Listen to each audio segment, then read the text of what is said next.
Pemirsa BPBD Boyolali yang tangguh, mandiri dan siap untuk selamat.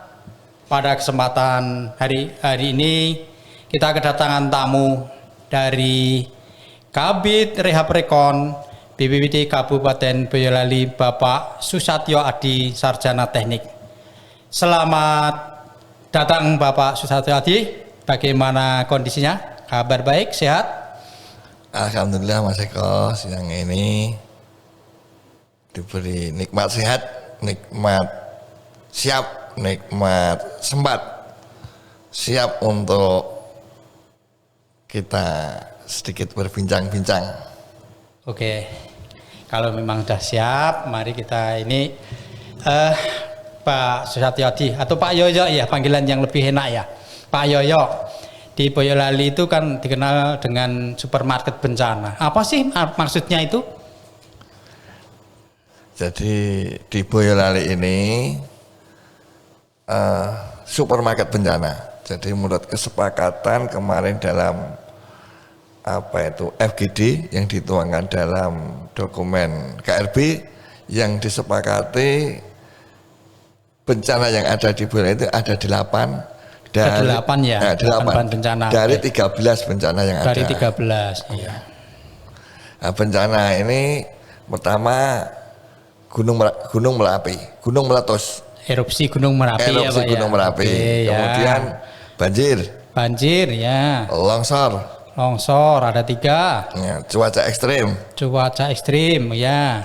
Kemudian selanjutnya ada kekeringan ya, 5.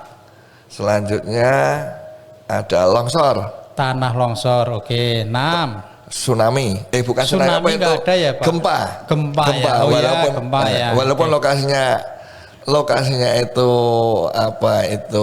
tertentu, tapi Boyolali pernah gempa waktu terjadi tsunami di Jogja tahun 2006 Pak. 2006 gempa 2006 ya, yang terakhir kebakaran hutan. Oke, jadi ada 8 ya. Ada 8 ya. Jadi kalau kita dilihat ada 8 bencana yang ada di Boyolali.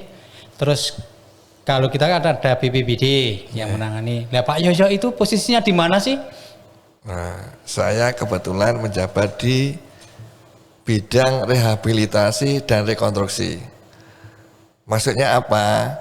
Rehabilitasi dan rekonstruksi ini berada di posisi pasca bencana. Pasca bencana. Setelah bencana selesai ya Pak ya? Setelah ada bencana ini direhabilitasi, setelah direhabilitasi kemudian direkonstruksi. Nah, jadi itu kelanjutan ya, rehab dulu atau rekonstruksi? Rehab dulu. Atau rehab itu berbeda dengan rekon. Apa sih yang rehab itu apa, rekon itu apa? Jadi rehabilitasi ini mengembalikan situasi keamanan ekonomi seperti sebelum terjadi bencana. Kemudian kalau rekonstruksi itu mengembalikan infrastruktur yang ada seperti sebelum terjadi bencana, bahkan lebih baik. Build back better kalau build back better, membangun kembali yang lebih baik dan aman ya, safer ya. Oke. Terus kalau kita harus membangun itu kan harus tahu sih kira-kira apa yang harus dibangun, kenapa harus dibangun gitu ya. Nah itu apa yang perlu dilakukan, apa yang dilakukan oleh BPBD? Sebenarnya paradigma sekarang yang berkembang ini daripada membangun lebih baik mencegah. Gitu. Sebenarnya begitu. Ya. Jadi preventif lebih baik dari kuratif ya. Betul. Ya. Karena tapi ini dunia pasca, saya cerita sedikit terkait dengan pasca bencana. Kenapa harus dibangun, utamanya pasca bencana. Jadi contohnya gunung berapi ini biar situasi perekonomian bisa pulih kembali. Jembatan dulu yang kena erupsi dibikin jembatan sementara dulu, istilahnya supaya fungsinya berjalan ya Pak. Fungsinya berjalan ya. Early recovery. Early recovery. Nah, setelah early recovery ini masuk di BD rehabilitasi. Sesudah berjalan baru direkonstruksi, dibikinkan jembatan yang lebih baik. Oh gitu. Jadi dibangun jembatan yang sifatnya kayak permanen gitu, ya, betul, lebih baik. Betul Mas Eka. Ya Pak Yoyo, kalau bencana itu kan tidak serta-merta setelah selesai bencana selesai toh Pak. Kan ada siklus, ada waktunya gitu ya. Nah kira-kira waktu untuk sampai dengan Bapak membangun jembatan itu lebih baik itu kapan? Kan tidak pada meletus kita bangun kan nggak mungkin kan? Ya, jadi ciklusnya bencana seperti apa sih Pak? Ya, jadi penanggulangan bencana itu seperti orang mantu Pak Eko. Oh gitu. Ya, ada ada tanggap, kemudian ada pasca. Pasca bencana. Ya. Pra ini kita kesiapsiagaan terhadap bencana. Oke. Kalau tadi saya ibaratkan mantu, saya ada ibarat lagi. Kita kalau mau adakan momen anaponiko pertandingan bola. Ya. Nah, ini harus kita mitigasi jika sewaktu-waktu terjadi bencana. Pintunya lewat mana, jalur evakuasinya lewat mana, lebarnya cukup apa enggak, tempat duduknya bagaimana, sewaktu-waktu terjadi kios siap menghadapi bencana. Berarti sifatnya antisipatif ya Pak? Antisipasi. Antisipatif, ya. Terus? Kemudian selanjutnya pada waktu tanggap darurat. Nah, tanggap darurat ini kalau di kebencanaan ada dua, tanggap darurat, kedaruratan dan logistik. Karena tanggap darurat orang nganggo logistik yang tidak jalan, di logistik kita orang dikerjakan juga tidak jalan. Jadi antara kedaruratan dan logistik ini berjalan bareng. Begitu. Jadi artinya gini, untuk menunjang kedaruratan harus ada logistik yang digerakkan gitu. Betul, mungkin misalnya diungsi ketok ada bencana gunung merapi atau banjir, diungsi ketok dipangani malah pindah makame. Oh iya. Oh iya ya. Itu bisa langsung wassalam ya. Wassalam. Oke ya. Terus gimana? Yang terakhir ini kebetulan di bidang spesial kami di bidang pemulihan pasca bencana. Rehabilitasi dari itu dikembalikan pada kondisi sebelum ada bencana, maksudnya seperti itu ya? Iya Mas Eko. Oh gitu, oke. Terus kalau kita mengembalikan itu, makanya pengembalian pasca ya istilahnya tadi ya Pak. Kalau pasca itu apa yang harus dilakukan dengan setelah bencana itu apa yang harus dilakukan sehingga bisa pulih, kita bisa kembali. Kebetulan saya sekarang ini baru sekolah Pak Eko. Sekolah diklat kepemimpinan tingkat 3. Jadi kepala dinas ya nanti ya itu kalau gitu ya? Wah itu jauh dari angan Pak Eko. Jauh dari angan. Ini kita didhawuhi ya semuanya kita jalankan. Dalam langkah sekolah ini kita mengambil aksi perubahannya itu Jitu Pasna. Jitu Pasna, apa itu Jitu Pasna? Jadi tadi Pak Eko kan bertanya apa yang harus dilakukan. Jadi Jitu Pasna yaitu kaji dan hitung kebutuhan pasca bencana. Jadi untuk mengembalikan kondisinya seperti semula, build back better bahkan lebih baik, ini harus dihitung, dianalisa dulu, dikaji dulu. Penyebab robohnya seperti apa, penyebab banjirnya seperti apa. Kemudian setelah dikaji, kita hitung kerusakannya dulu. Setelah itu kerusakannya, kita hitung apa itu konstruksinya. Nah, yang terakhir rekomendasi untuk pengembalian build back betternya tadi Pak Eko. Gitu. Kalau gitu berarti sifatnya fisik ya Pak? Tidak harus fisik. Oh, tidak harus fisik. Tidak fisik karena bencana ini kan terjadi sifatnya ada dua. Gimana? Bencana alam dan non alam. Jadi kalau bencana alam cenderung memang ke arah fisik Pak Eko, Mas Eko. Tetapi kalau seperti Gunung Merapi kita kan juga ada pengembalian keadaan sifatnya sosial. Jadi yang kemarin bisa nyambut gawe tidak nyambut gawe lah, kita bimbing, kita beri pelatihan biar mereka juga bisa mencari makan lagi. Oh gitu ya. Jadi ada tadi bencana itu ada dua atau tiga ya? Tiga ya kayaknya ya? Dua. Bencana alam, dan non alam. Dan sosial ada nggak kegiatan itu? gegeran itu bagian dari non alam. Oh gitu, oke. Ya, terima kasih. Jadi kalau ada 2 bencana, terus tadi ada sektor-sektor ya istilahnya ya Pak. Ya. Jadi sektor-sektor yang harus dikembalikan. Nah, kira-kira itu berapa sektor sih yang harus dilakukan untuk Jitu apa tuh yang dikaji itu? Iya, jadi Jitu Pasna ini saya pas sekolah ini kita bentuk tim Jitu Pasna. Terdiri dari beberapa badan kantor yang terkait dengan kebencanaan. Misalnya begini Pak Mas Eko, jadi bencana alam ada penyakit mulut dan kuku. Berarti sing paham terkait itu di Dinas Peternakan. Kemudian ada bencana kemarin akhir tahun ini perubahan cuaca namanya upwelling. Jadi Karamba ini kemarin ada perbedaan panas di permukaan dan di bawah sehingga air ikannya pada mati. Berarti yang membidangi ini di bidang perikanan. Kemudian ada juga berencana kekeringan di Boyolali ini di wilayah utara ini yang menaun.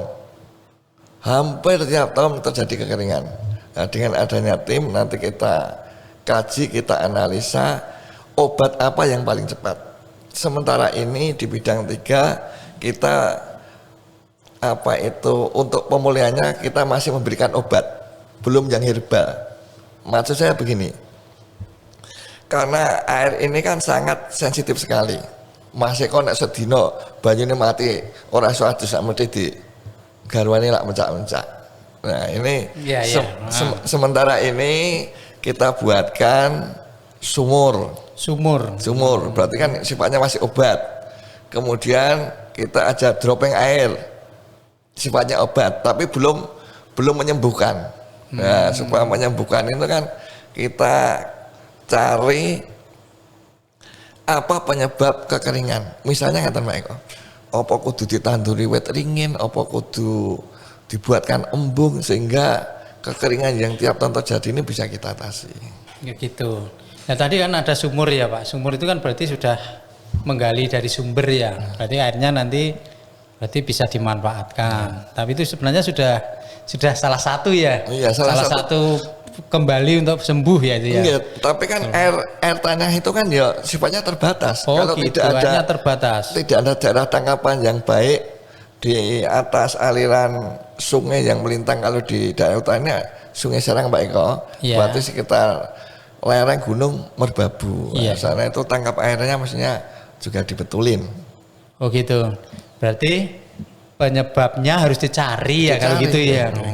Tapi ini masih versi saya Pak. Oh gitu. Nah, ngepasnya nanti kalau timnya terbentuk, kita diskusi bareng.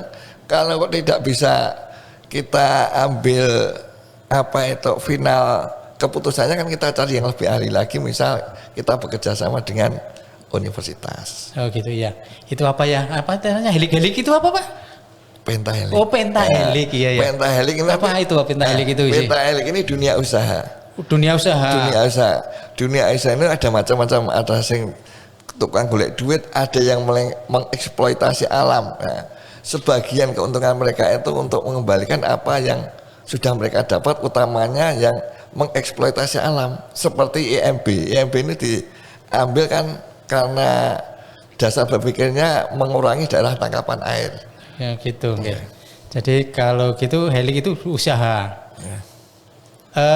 Gini tadi Pak Yoyo kan apakah dibentuk tim Jitu Pasna ya tadi ya? Tim Jitu Pasna itu per bencana atau seperti apa? Apakah semua bencana? Iya. Karena tim ini baru. Nah, nanti sebenarnya endingnya itu kita juga harus membuat dokumen R3P, dokumen rencana rehabilitasi dan rekonstruksi pasca bencana. Nah, tim Jitu Pasna ini nanti dipersiapkan untuk menanggulangi bencana yang akan datang, juga untuk memetani dan mengumumkan dan mengkaji bencana yang pernah terjadi di Boyolali. Gitu. Kalau itu tugasnya. Ya. Tapi maksud saya apakah misalnya kayak Merapi, nanti ada Jitu Pasna Merapi, banjir, Jitu Pasna banjir. Wah, ini kalau apakah secara keseluruhan gitu atau bencana misalnya kayak tadi penyakit mulut dan kuku. Berarti Jitu Pasnanya hanya peternakan dan BPBD misalnya gitu. Terus nanti ada misalnya kayak kemarin kita alami COVID-19. Nah, berarti yang nangani hanya BPBD Dinas Kesehatan. Ngatan Pak. Nah, maksud kami supaya kami jelas, kira-kira pemirsa itu jelas, kira-kira Jitu Pasna itu bentuknya permanen atau persatuan bencana atau persatuan kegiatan. Karena endingnya nanti kita buatkan dokumen Pak Eko. Jadi ini hasil rekomendasi dari Jitu Pasna ini menyeluruh karena nanti sifatnya jadi acuan kepala daerah untuk mengeksekusi. Sing mau belum kelakon, belum bisa diselesaikan dengan adanya dokumen R3P hasil rekomendasi dari tim Jitu Pasna ini diselesaikan untuk tahun mendatang. Tapi karena sudah ada tim, itu tidak harus ada yang sudah jadi PR, tapi yang mungkin terjadi akan datang kita sudah punya pasukannya. Oh gitu. Ya, terus itu tadi apa Pak R3P? Apa sih itu R3P itu? Ya, jadi hasil rekomendasi apa itu tim Jitu Pasna itu nanti jadi embrio awal dari pembuatan dokumen R3P, rencana rehabilitasi dan rekonstruksi pasca bencana. Rencana rehabilitasi dan rekonstruksi pasca bencana. Ya. Jadi setelah bencana itu terjadi, dibuat rencana tadi ya, terus nanti dieksekusi. Betul. Oh gitu. Terus kalau sudah eksekusi, tugasnya BPBD apa itu? Siapa yang harus menjalankan? Apakah BPBD atau siapa? Tidak harus BPBD. Tidak harus BPBD. Tidak harus BPBD karena sesuai kewenangannya. Jadi kalau terkait dengan harus membasmi penyakit menular ya Dinas Kesehatan. Kemudian kalau terkait dengan pemulihan talud longsor, jembatan ambrol berarti PU ya, DPO ya. Umum. Iya. Karena banyak kemarin yang jadi PR itu belum sempat dieksekusi. Maksudnya dipulihkan lagi karena keterbatasan anggaran. Dengan adanya dokumen R3P kan kita buat skala prioritas Pak Eko. Karena tim kita kan juga ada dari dinas terkait. Oh gitu ya. Terus R3P itu masa berlakunya seberapa lama? R3P ini sebetulnya berlakunya 3 tahun. 3 tahun. 3 tahun. Tetapi kalau dalam kurun waktu ini 3 tahun, apa yang menjadi rekomendasi kesepakatan di dokumen ini tidak diselesaikan, ya kita perpanjang. Oh, boleh diperpanjang. Iya, ya kita evaluasi ulang. Ada review gitu. Review gitu. Terus ukurannya sekarang Pak. Kalau kita mau keberhasilan penanganan di pasca bencana itu bisa tahu, oh sekarang itu bencananya sudah terselesaikan. Nah, ukuran selesainya itu di mana? Nah, ini tinggal sebenarnya kacamata Pak Eko. Oh kacamata. Sebenarnya kacamata. Sudut pandang ya. Sudut pandang. Ya, sudut pandang. Kalau dari BPBD selama sudah tidak mengancam keselamatan jiwa, kemudian apa itu secara fisik itu sudah build back better, bisa dimulai lebih baik, berarti ya sudah selesai Pak Eko. Sudah selesai. Ya. Jadi nggak ada ini ya semacam kepastian kapan, tapi hanya dari indikasi-indikasi tadi ya. Ngaten, makanya saya kalau sok kadang cerita ini di penanggulangan bencana antara kesiapsiagaan dan pasca bencana itu seperti ayam dan telur. Oh gitu. Mana yang dulu gitu? Mana yang dulu gitu. Contohnya Gunung Merapi pernah meledos. Kita bisa membuat rencana kontingensi itu karena kita mengantisipasi, kemudian kita membuat langkah-langkahnya. Kan sama seperti kalau di rekonstruksi itu kita memilihkan itu. Ya. Jadi R3P tadi ya. R3P itu untuk memulihkan, tapi secara terstruktur sistematis itu ya. Karena dikaji secara teknokrat sisanya. Ya. Wah, berarti sebenarnya itu bisa selesai ya Pak ya. Terus kalau kita itu bencana Merapi. Contoh aja bencana Merapi. Sebentar Pak Eko, tak break dulu, tak minum dulu ya. Ini ngoceh terus ternyata ya. Oke. Oh iya nih. Ini hanya minumnya air kemasan ini. Terima kasih Pak Eko. Maaf enggak disajikan makanan yang enak ini. Ya, diminum Ya, dulu. sambil saya persiapkan minum. Coba Pak Eko, Jadi terus ini diteruskan. pemirsa BPBD Channel, kita omong-omong bincang-bincang tentang bencana di Boyolali, dan kebetulan ini pasca bencana. Pak Yoyo ini ya, Pak Yoyo itu ekspektasinya apa sih? Keahliannya apa gitu? Kok bisa jadi di Kabid RR itu, apa ada syaratnya toh? Sebenarnya kalau terkait dengan jabatan ini ya hanya Tuhan yang tahu, hanya Tuhan yang tahu kapan kita menempati. Tapi gitu. Kalau secara keilmuan RR ini kan sifatnya kan build back better, membangun kembali supaya lebih baik. Nah, alhamdulillah saya ini pernah saya lulusan dari teknik sipil. Wah, teknik sipil. Jadi ahli bangunan ya kan? Di bangunan. Hebat, dulu pernah muter-muter di kantor lah, di PU juga pernah, di Perkim juga pernah. Nah, alhamdulillah di sini untuk mengawal membangun kembali lebih baik. Mengawal membangun lebih baik. Berarti pas tepat dengan anunya ya, iya, dengan iya. keahliannya. Kemarin itu. yang sudah saya dapat sekolah di PU, sekolah di Perkim, ini waktunya ngecake. Istilahnya coran ngamalkan. Oke. Ya Pak Yoyo. Jadi kalau misalnya kalau tadi disampaikan R3P sudah terbangun, semuanya sudah back better and safer ya. Membangun kembali lebih baik dan aman. Terus ukurannya sudah indikasi-indikasi bahwa masyarakat sudah pulih kembali dengan itu, bahwa dibangun aman, artinya sudah nggak ada ancaman gitu. Iya, nyaman. Sudah nyaman. Nah, ukuran kenyamanan sekarang. Kadang-kadang di wilayah KRB ya Pak ya, kalau Merapi itu ya kawasan rawan bencana. Ya. Itu ada relokasi. Apakah itu salah satu tugasnya di pasca bencana? Jadi terkait relokasi ini kebetulan kalau di provinsi kita juga ada stimulan untuk pembangunan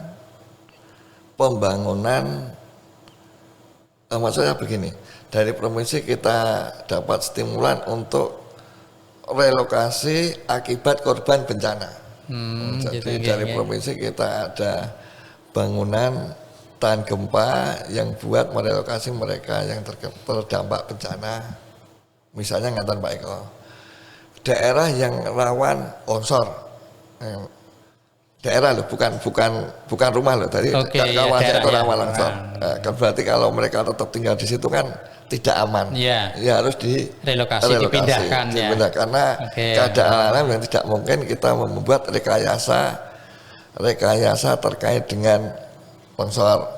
Kemudian ada juga kawasan yang rawan banjir karena letaknya berada di bawah di bantaran sungai. Nah, ini kita harus relokasikan. Nah, kita difasilitasi oleh provinsi bisa mengajukan mereka yang akan direlokasi. Oke, enggak, ini kaitannya dengan pasca bencana. Artinya kalau kita tadi di bantaran sungai, berarti harus direlokasi karena sungai itu biasa banjir. Ya. Biasa mereka terdampak ya, terkena terlimpas air banjir ya Pak ya. Iya, Pak. Misalnya kayak di Merapi ada daerah yang harus di KRB 3 ya, KRB yang paling berbahaya katanya. Sebenarnya begitu Pak. Nah, terkait dengan Merapi ini agak unik. Gimana uniknya? Nah, karena ada mitos kalau belum begini ya tidak usah pindah. Oh gitu. Iya, kemudian ada mitos lagi, jadi nek Boyolali ini ditutupi sama Gunung Bibi. Padahal secara teori mereka masuk daerah kawasan KRB 3. Jaraknya cuma di bawah 3 km.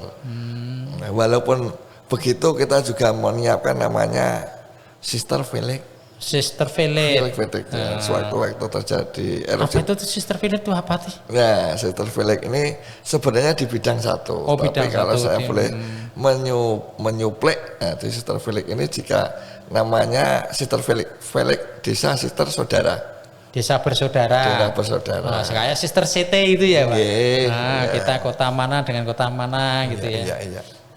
Jadi di KRB 3 ini Kelakah, Jerakah dan Telogolele ini surveillance-nya berada di Kulon, di Magelang. Di Magelang. Kenapa berada di sana? Karena sewaktu-waktu terjadi bencana kalau ngencos larinya ke Boyolali kan malah terjadi chaos apa itu jalannya itu loh Pak, apa namanya itu? Oh jalannya.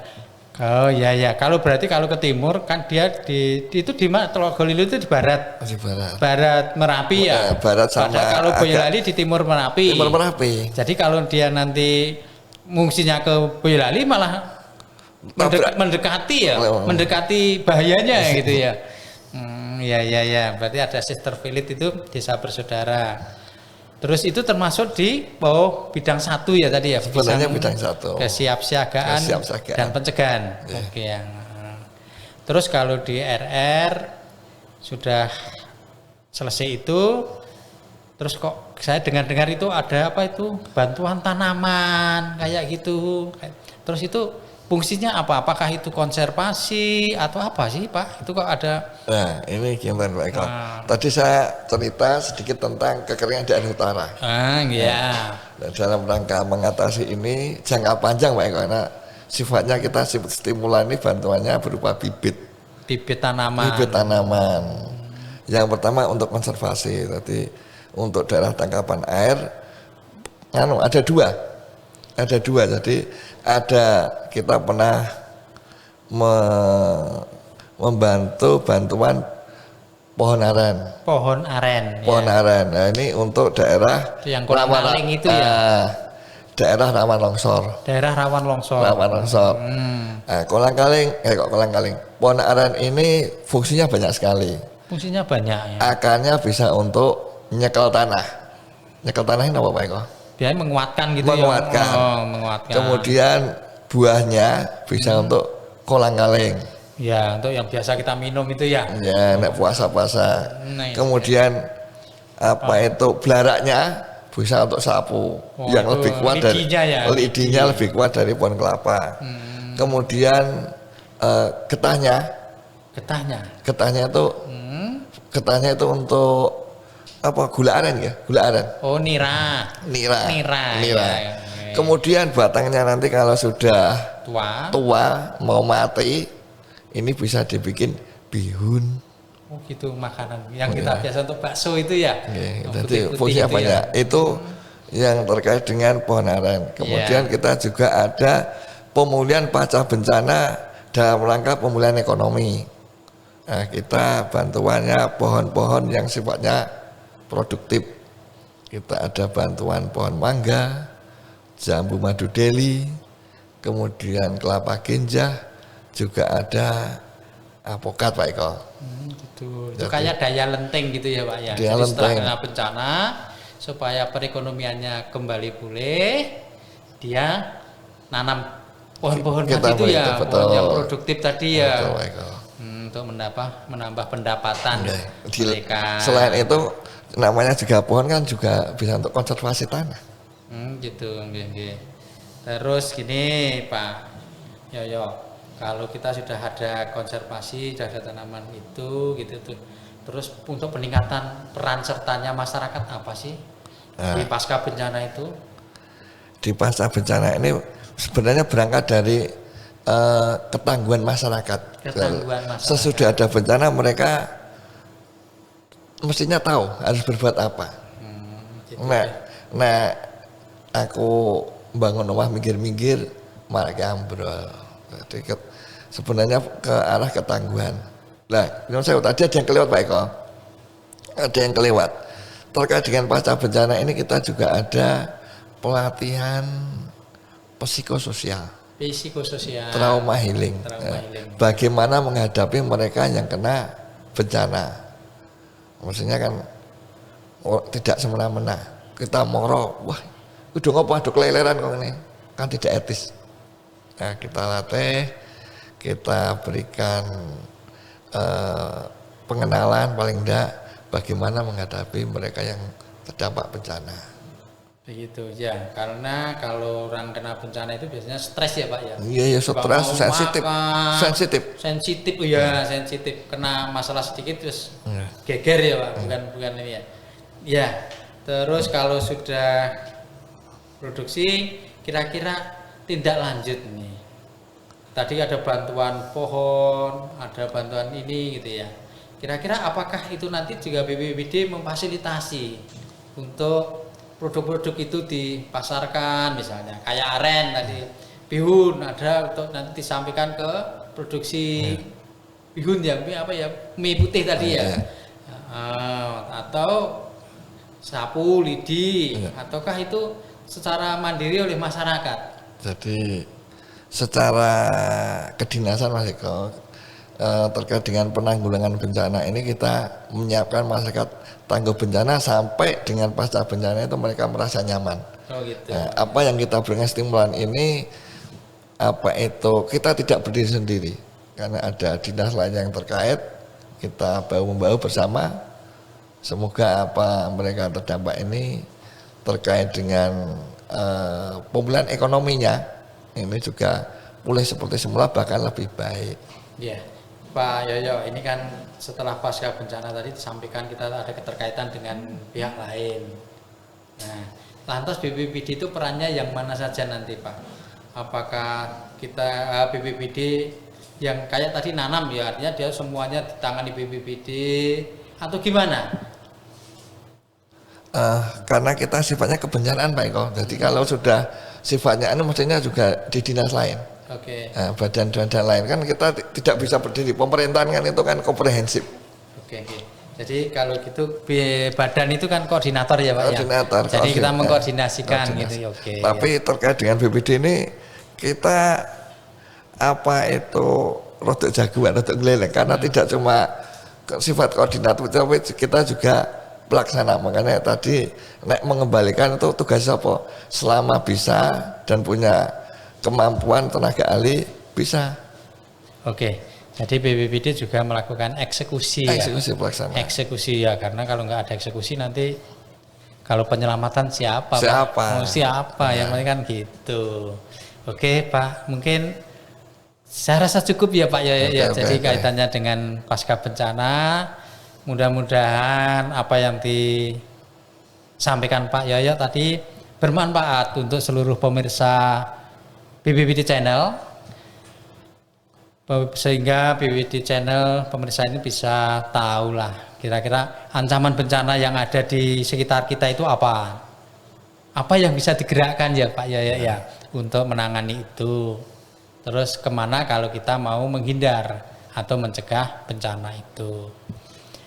Dan setelah itu pasti satu prinsip, siap untuk selamat. Terima kasih pemirsa BPBD Boyolali Channel. Sampai jumpa di kesempatan yang lain untuk materi fokus pembicaraan yang lain. Terima kasih. Selamat berpisah untuk ketemu kembali.